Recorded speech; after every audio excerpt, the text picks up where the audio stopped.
pessoal, eu sou a Vera Lima e nós estamos colocando no ar o nosso Mais Saúde. Todo mês traremos 2 entrevistas a respeito de temas específicos na área da saúde. Nossa intenção é não só falar sobre as doenças, mas também como evitá-las, contar um pouco sobre os sintomas, tratamentos, enfim, a gente, na verdade, quer falar de saúde, de vida. Mas é claro que a gente precisa abordar aquilo que está trazendo situações aí de doenças, de adoecimento, e o Mais Saúde terá essa finalidade. Nós estamos recebendo, nessa nossa primeira edição, nesse primeiro episódio, uma médica muito, mas muito top, gente. Ela é especialista na área da endometriose. Então, a doutora Vanessa Lopes está aqui conosco. Bem-vinda, é um prazer te receber. E eu queria, doutora, que a gente começasse a contar um pouquinho sobre a sua história. Eu sei que você é especialista na área de ultrassonografia, né, voltada aí para a área da endometriose, que você faz o diagnóstico também sobre infertilidade, né? Creio que muito voltado para esse tema específico, mas eu gostaria que você falasse um pouquinho da Vanessa Lopes para nós. Quem é você? Em primeiro lugar, obrigada, Vera, pelo convite. É uma honra estar aqui e acho essa iniciativa do podcast maravilhosa. Eu sou paulistana de nascimento, estou aqui desde o final da década de 80 e sou ginecologista de formação, fiz minha residência médica no Odete Valadares e, desde então, eu venho me especializando em imagem. Esse ano eu tenho a honra de fazer 30 anos de formada. Olha. E tem mais de 25 anos que eu trabalho só com ultrassonografia dentro da saúde da mulher. Tenho 2 filhos, o meu filho mais velho é o Arthur, tem 25 anos, está terminando a faculdade de Direito e tem uma bailarina linda de 12 anos que é a Elisa. Que lindo, que lindo. E olha, medicina por quê? Então, eu sempre fui uma menina muito curiosa, sempre gostei muito de estudar e de ler e de aprender. Tanto que, além da faculdade de medicina, em 2008 eu me formei em filosofia também, porque eu sempre gostei muito da área de humanas. E o ano passado eu terminei um mestrado em educação, porque nesses 25 anos eu tenho me dedicado muito à formação de novos profissionais. Então, a área de educação, essa área de humanas, ela me chama muita atenção. A medicina veio para mim como um meio de ver, de estudar, e eu gosto de gente. Então, eu estou no meu lugar. Que legal. Por falar em gostar de gente, eu ontem estava assistindo uma entrevista do Pedro Bial, com uma médica falando exatamente isso. E ela estava assim, lamentando o fato da gente estar vivendo um mundo assim, da medicina muito distante do profissional com o paciente. E ela falava exatamente esses termos. É preciso gostar de gente. Exatamente. Como eu já falei para você, eu trabalho com a formação de médico, mas isso é uma coisa que eu tenho muito cuidado. A gente precisa formar bons técnicos, mas bons técnicos exclusivamente não servem para a medicina. A gente precisa ter gente atendendo gente. A gente precisa ter empatia, a gente precisa ter respeito e, acima de tudo, a gente precisa ter cuidado. Então, isso é uma coisa que ela não pode se perder. A modernidade, com a rapidez das coisas, com essa questão de inteligência artificial, muita tecnologia, ela acaba trazendo um pouco de frieza para os processos. Então, a gente tem que trabalhar para que isso não se perca. A gente precisa desse contato de gente com gente. Pois é, eu acho até que a pandemia tem uma série de situações que ela trouxe para a gente. É claro que, né, não tirando todo o desgaste, todos os prejuízos, tudo que nós vivemos com a pandemia, tem alguns pontos que, de fato, a gente tem que entender que eram necessários avançar, né? A gente tem aí a telemedicina, né? Tem um processo aí dos trabalhos em home office, enfim, tem muita coisa que deu certo. Eu até acho que a telemedicina, para alguns casos muito específicos, né? Eles ajudam, a telemedicina ajuda muito. Queria a sua opinião a respeito. A telemedicina ajuda, muitas vezes, a pessoas terem uma orientação certa sobre, às vezes, o uso de um medicamento, a necessidade ou não de ir a um pronto atendimento e algumas situações em que rapidamente ela pode resolver à distância. Ela não substitui absolutamente uma consulta médica com um médico presente ali para te examinar. Porque medicina, o médico, ele precisa examinar o paciente, a gente precisa pegar na pessoa. Isso é uma necessidade da medicina.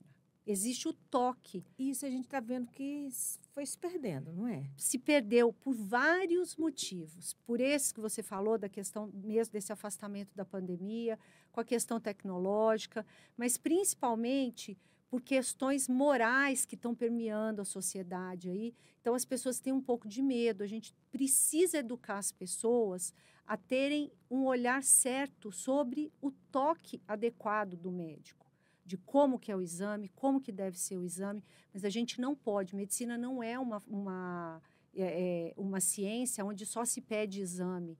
A gente precisa conversar, é olho no olho, é o toque. É também exame complementar, mas a gente precisa dessa aproximação entre as pessoas. Pois é, doutora, em razão, inclusive até dessa questão que a gente está falando, da proximidade, da medicina que cuida, nós vivemos um tempo ou outro, né? E isso se perdeu, mas como é que você vê hoje o futuro?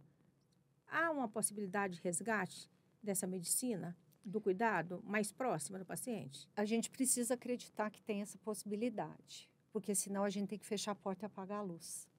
A gente precisa disso. Isso não pode se perder jamais. A tecnologia ela veio para beneficiar, mas ela é um instrumento. A gente precisa de pessoas que estejam qualificadas para usar bem os instrumentos, mas jamais a tecnologia ela vai superar e muito menos ela vai poder tomar o lugar da pessoa que conversa com a outra, como a gente está conversando aqui, olhando uma para a outra, porque muitas vezes o paciente não precisa de tratamento, ele precisa ser acolhido.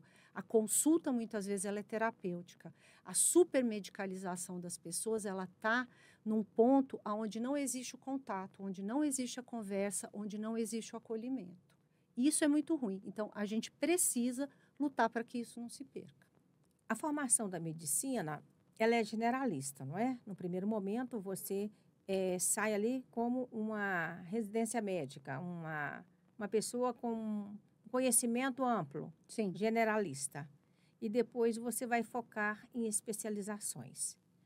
Então, você saiu da clínica geral e foi para o estudo aí da endometriose. Por quê? Porque essa área específica, a ginecologia, e essa área específica que você escolheu trabalhar? Eu já me identifiquei muito com ginecologia obstetrícia durante a faculdade. A gente faz internatos, a gente faz estágios, e eu me interessei muito. Então, já na metade da faculdade, eu já tinha escolhido a especialidade. Depois que eu fiz a residência, porque tem muita gente que termina a faculdade de medicina e às vezes faz um curso ou outro, não faz residência médica. Eu optei por fazer a residência. E depois que eu fiz a residência médica, eu fui para a especialização na área de imagem de ultrassonografia. Eu comecei a estudar endometriose mais a fundo, tem mais ou menos uns 16, 18 anos. Foi quando começou a se falar muito do diagnóstico por imagem da endometriose, porque antigamente a gente fazia diagnóstico só na cirurgia. A paciente tinha o sintoma, ela ia ser operada e não se sabia o que ia se encontrar na cirurgia. Que, inclusive, foi uma coisa que aconteceu comigo.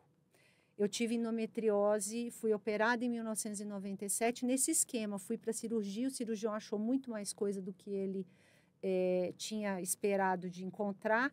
E aí, isso startou em mim um desejo de começar a estudar essa doença, que é uma doença muito complexa e extremamente desafiadora. Pois é, e até em face disso que nós vamos começar a esclarecer o que é a endometriose. Então, endometriose é uma doença onde o tecido semelhante ao endométrio, o endométrio é aquele tecido que a gente menstrua todo mês. Ele é um tecido que é feito para a implantação do embrião. Se a gente não engravida, ele fica inútil, ele é eliminado todo mês. Esse tecido, semelhante ao endométrio, essas células, elas vão parar em outros lugares fora do útero. Tem vários mecanismos.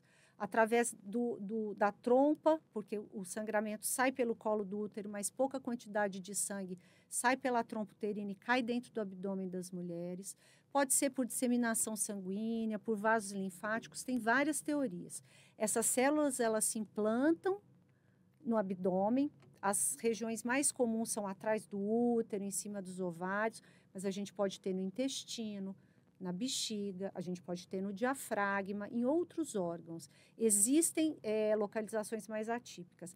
E essas células, elas causam um grande processo inflamatório e, consequentemente, é uma doença que dá muita dor pelo processo inflamatório. ela é dependente de hormônio, assim como o nosso endométrio, como a gente menstrua todo mês, a gente depende dos hormônios. Então, endometriose também depende do hormônio. Por isso que as pacientes, elas têm dor cíclica. Toda vez que vem a menstruação, elas sentem dor também. Então, ela é uma doença da mulher no período reprodutivo. Doutora Vanessa Lopes, é uma doença crônica? É complexa? É incurável? Conta um pouco mais para a gente sobre a endometriose. Tem várias palavras difíceis da gente abordar aí. Mas a gente pode sim encarar como uma doença crônica. Incurável é uma palavra muito difícil, né? de Pesada, falar, né? porque eu acho que traz um peso ruim para a doença, mas ela é uma doença que tem um bom manejo, que pode ser cirúrgico ou pode ser clínico também, Sim. não necessariamente. Todas as pacientes diagnosticadas, elas precisam operar.